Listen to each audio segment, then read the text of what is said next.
السلام علیکم ورحمۃ اللہ وبرکاتہ۔ عبدالغنی بٹ صاحب راجوری سے یہ مسئلہ پوچھتے ہیں کہ ایک شخص نے 5 شادیاں کی ہیں اور 5 بیویاں موجود ہیں اور 5 سے بچے بھی ہیں، اور ان 5 بیویوں میں 2 سگی بہنیں ہیں اور وہ دونوں کی دونوں اس کے ساتھ رہنا چاہتی ہیں، کوئی بھی اس سے جدا ہونے کے لیے تیار نہیں ہے۔ اب وہ پوچھتے ہیں کہ یہ بچے جو ہیں ان کا کیا حکم ہے اور اس شخص پر شریعت کیا حکم لگاتی ہے۔ تو پہلے تو اس مسئلے کی وضاحت سن لیں، اس کے بعد اس پر جو حکم لگتا ہے وہ بھی ہم عرض کرتے ہیں۔ شریعت نے ایک شخص کو ایک ٹائم میں انصاف کی شرط کے ساتھ 4 عورتوں کے ساتھ نکاح کرنے کی اجازت دی ہے، اور اس سے زیادہ کے ساتھ اجازت نہیں ہے۔ اور دوسری بات یہ کہ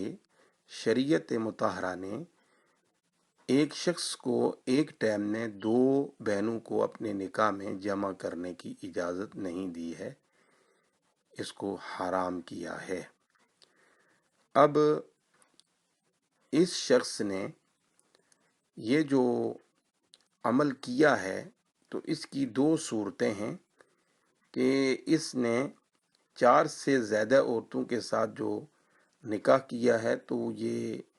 ایک ہی ٹائم میں ایک ہی ایجاب کے ساتھ قبول کے ساتھ کیا یا الگ الگ کیا۔ اگر اس نے ان 5 عورتوں کو بٹھا کر اس نے یہ نکاح کیا یوں کہ اس نے کہا کہ میں ان گواہوں کی موجودگی میں اتنے حق مہر کے بدلے میں تم سب کے ساتھ نکاح کرتا ہوں، یا میں نے نکاح کیا اور انہوں نے بیک وقت سب نے کہا کہ ہم نے قبول کیا، تو اب اس صورت کے اندر کسی کے ساتھ بھی نکاح نہیں ہوا ہے، اور اب وہ جب ان سب کو اپنے پاس رکھے گا تو سب کے ساتھ حرام کاری ہوتی رہے گی، اور اس صورت میں جتنی بھی اولاد پیدا ہوئی ہے وہ ساری کی ساری ناجائز ہے۔ دوسری صورت یہ ہے کہ اس نے فردن سب کے ساتھ نکاح کیا، ایک کے ساتھ، پھر دوسری کے ساتھ، پھر تیسری کے ساتھ، پھر چوتھی اور پھر 5ویں، اور 2 بہنیں جو ہیں ان کے ساتھ بھی الگ الگ نکاح کیا۔ تو اب پہلی 4 جو ہیں ان کے ساتھ جب اس نے فردن نکاح کیا تو وہ اس کے نکاح میں آ گئی، اس کی بیویاں بن گئیں۔ اب ان کے ساتھ اس کا تعلق قائم کرنا یہ جائز، اور ان سے جو اولاد پیدا ہوئی وہ بھی جائز، اور اس کا نسب اس سے ثابت ہے۔ اور اب دوسری بہن جو پہلی بہن کے ہوتے ہوئے اس نے اپنے نکاح میں لی ہے، تو اب اس کے ساتھ اس کا نکاح نہیں ہوا ہے، یہ باطل ہے،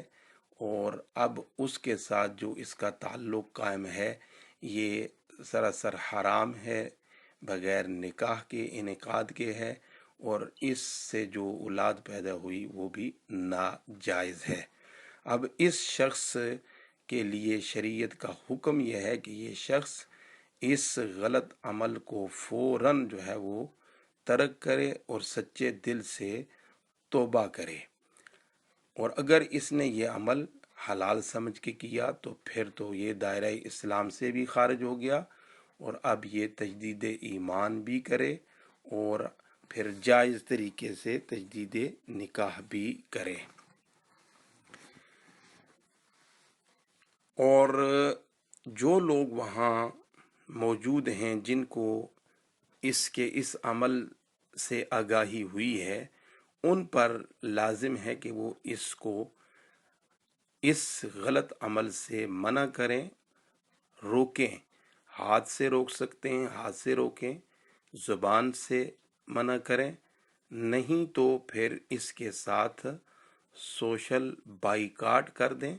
یعنی اس کے ساتھ اپنا کوئی بھی کسی قسم کا تعلق نہ رکھیں، لین دین ختم کر دیں، اپنی دعوتوں میں، شادی بیاہ، اپنی کسی قسم کی بھی مجلس میں اس شخص کو شامل نہ کریں تا وقتے کہ یہ شخص سچے دل سے توبہ کر کے اپنے اس گناہ سے باز نہ آ جائے۔ ھذا ما فہمت واللہ ورسولہ اعلم بالصواب۔